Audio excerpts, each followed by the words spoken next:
Good evening बच्चों। मैं एक बार फिर उपस्थित हूँ औपचारिक पत्र लेकर। इस बार हम लोग औपचारिक पत्र की पढ़ाई करेंगे। औपचारिक पत्र पर अध्ययन करेंगे कि औपचारिक पत्र किस प्रकार का पत्र होता है। हम लोगों ने इसकी परिभाषा जान ली थी। हम लोगों ने पिछली वीडियो में औपचारिक पत्र की परिभाषा जो होती है उसकी चर्चा हम लोगों ने कर ली थी। अब हम लोग जानेंगे कि औपचारिक पत्र कितने प्रकार के होते हैं। तो यहाँ पर औपचारिक पत्र के प्रकार, काइंड्स ऑफ फॉर्मल लेटर, ये जो है फॉर्मल लेटर है। और इसके पहले जो हम लोगों ने लिखा था वो अनौपचारिक पत्र था, यानी वो इनफॉर्मल लेटर था। और ये फॉर्मल लेटर यानी औपचारिक पत्र है। तो औपचारिक पत्र के प्रकार यानी इसके कितने रूप होते हैं, कितने तरह के लिखे जाते हैं, तो यहाँ पे मैंने इसका वर्णन कर दिया है। सबसे पहले ये प्रार्थना पत्र होते हैं जो हम लोग विद्यालय में देते हैं अवकाश पाने हेतु या फिर छात्रवृत्ति पाने हेतु अपने प्रधानाचार्य को देते हैं। तो प्रायः विद्यालय में जो हम लोग पत्र देते हैं वो प्रार्थना पत्र होते हैं। उसके बाद शिकायती पत्र है, ये भी औपचारिक पत्र में ही आता है। शिकायती पत्र जो है वो हम प्रायः पुलिस प्रशासन को देते हैं या फिर किसी पदाधिकारी को देते हैं। किसी जो कोई भी गलत कार्य होता है उस पर कार्रवाई करने हेतु समाज में जो भी गलत कार्य होता है, जो भी प्रकार की जो भ्रष्टाचार है उसे समाप्त करने हेतु या फिर उस पर कार्रवाई करने हेतु हम लोग शिकायती पत्र लिखते हैं। आवेदन पत्र प्रायः जो है वो नौकरियों के लिए होता है। जब हम अपनी नौकरी के लिए, अपनी नौकरी को पाने के लिए किसी दफ्तर में देते हैं, किसी ऑफिस में देते हैं, किसी प्राइवेट ऑफिस में देते हैं या फिर किसी सरकारी विभाग में देते हैं, तो वहाँ पर हम लोग आवेदन पत्र देते हैं। फिर संपादकीय पत्र है, तो संपादकीय पत्र में जो है हम लोग संपादक को यानी एडिटर जो होता है, न्यूज़ का एडिटर जो होता है, उसे हम लोग देते हैं।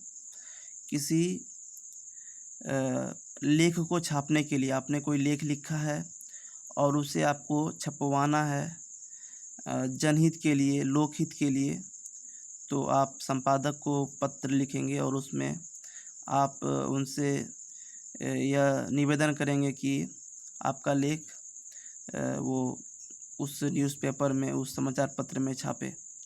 तो उसके लिए संपादकीय पत्र होता है। और फिर अंत में व्यावसायिक पत्र, जिसे हम लोग बिजनेस लेटर भी बोलते हैं। तो बिजनेस लेटर जो है व्यवसाय करने के लिए होता है। जैसे किसी पुस्तक के प्रकाशक को, जो पुस्तक का प्रकाशन करते हैं, बड़े बड़े पुस्तक के प्रकाशक को हम लोग पत्र लिखकर उन्हें उनकी जो पुस्तक हैं उनका ऑर्डर कर सकते हैं। तो और भी विभिन्न प्रकार के व्यवसाय में जो हम लोग पत्र का जो प्रयोग करते हैं उसमें भी औपचारिकता होती है। तो इस तरह के पत्र जो होंगे वो औपचारिक पत्र में आएंगे। इसमें प्रार्थना पत्र, शिकायती पत्र, आवेदन पत्र, संपादकीय पत्र और व्यावसायिक पत्र, ये पांचों तरह के पत्र जो हैं वो औपचारिक पत्र में आते हैं।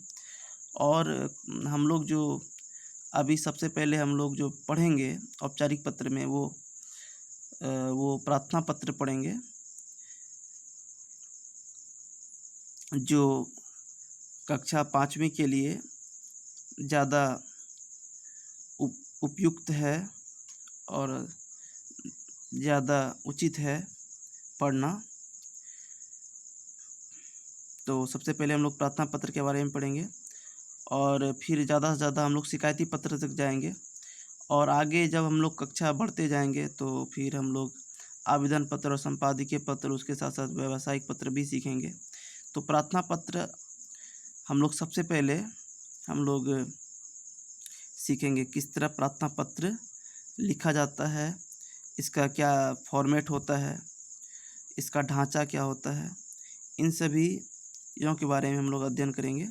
तो यहाँ प्रार्थना पत्र है और मैंने एक प्रश्न भी लिया है, ये प्रश्न है और सबसे पहले हम लोग प्रश्न को पढ़ेंगे। ये औपचारिक पत्र में जो प्रार्थना पत्र है उसका प्रश्न है, 2 दिनों का अवकाश पाने हेतु अपने प्रधानाचार्य को एक पत्र लिखिए।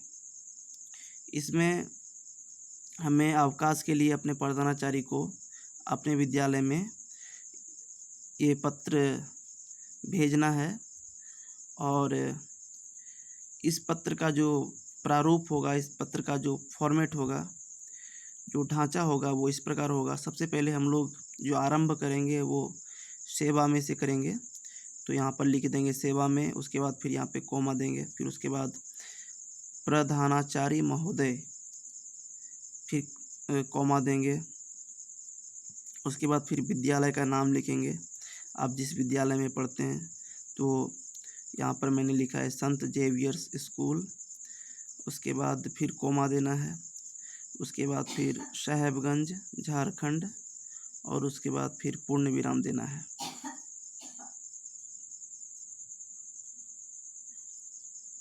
उसके बाद जो है यहाँ से विषय हम लोग देंगे, थोड़ा सा यहाँ पर गैप दे देंगे हम लोग, यहाँ पर गैप होगा, यहाँ पर एक लाइन छोड़ देना है और इस बीच में भी गैप होगा, ये गैप है, यानी यहाँ पर जो होगा यहाँ पर एक लाइन छोड़ देना है। उसके बाद विषय में जो विषय है, जिस विषय को लेकर आप पत्र लिख रहे हैं उस विषय को यहाँ पर आपको लिखना होगा। तो विषय में 2 दिनों का अवकाश हेतु पत्र, ये आपका विषय है। आप अवकाश के लिए लिख रहे हैं तो आपको सब्जेक्ट में यानी विषय में आपको अवकाश के बारे में लिखना होगा, जैसे 2 दिनों का अवकाश हेतु पत्र। आगे फिर जो है यहाँ से शुरू करना है, जैसे महाशय, फिर कोमा डालना है, उसके बाद सविनय निवेदन है कि मैं रवि कुमार, यहाँ पे अपना नाम डालना है, रवि कुमार कक्षा 5वीं ए डाल सकते हैं, बी भी डाल सकते हैं, सी डाल सकते हैं, आप जिस सेक्शन के स्टूडेंट हैं उस सेक्शन का वर्णन यहाँ पे करेंगे। तो मैंने यहाँ पे 5वीं ए दिया है, तो आप लोग बी भी डाल सकते हैं, सी भी डाल सकते हैं, डी भी डाल सकते हैं। का छात्र हूँ, मेरे पिताजी और माताजी दिनांक 30/7/20 को दादाजी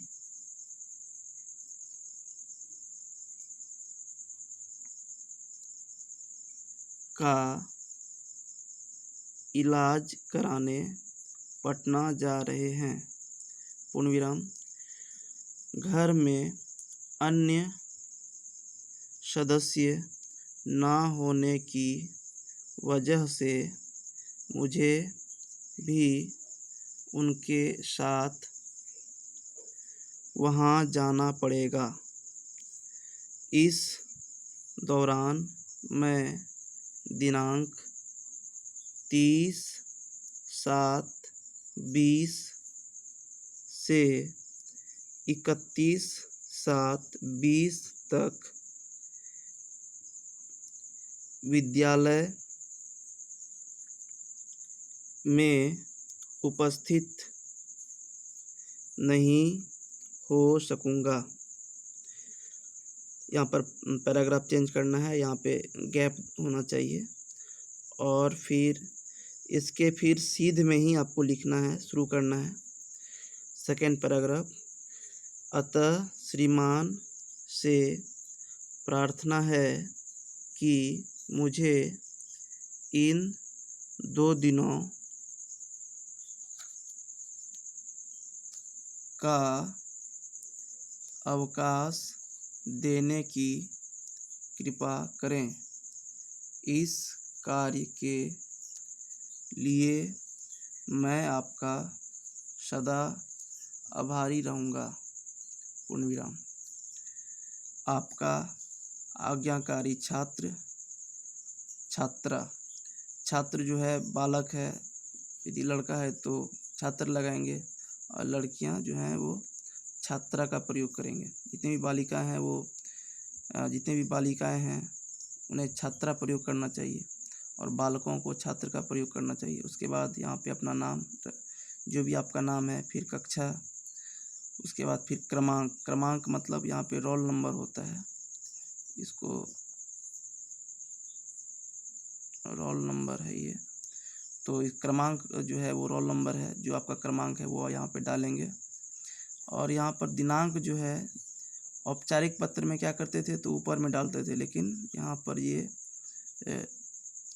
अनौपचारिक पत्र में ऊपर में डालते थे और औपचारिक पत्र में जो है हम लोग यहाँ पे नीचे डालेंगे जो भी दिनांक है।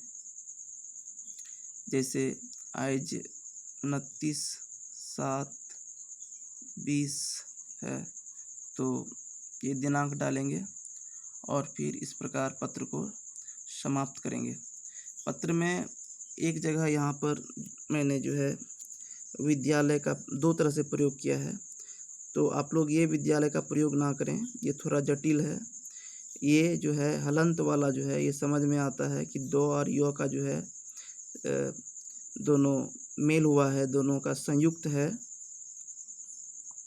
यहाँ पर भी 2 और यो का जो है वो मेल है, लेकिन आजकल जो है ये ज़्यादा प्रचलन में है, तो इसलिए मैंने दोनों तरह से लिखा है।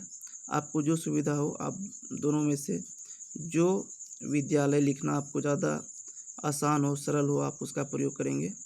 तो आप इन वीडियो को देखिए और आपको जो भी इसमें समझ आए, जो भी अच्छाइयाँ हो या फिर जो भी परेशानियाँ हो, समस्याएं हो, सब कुछ आप कमेंट बॉक्स में लिखिए। तब तक के लिए धन्यवाद।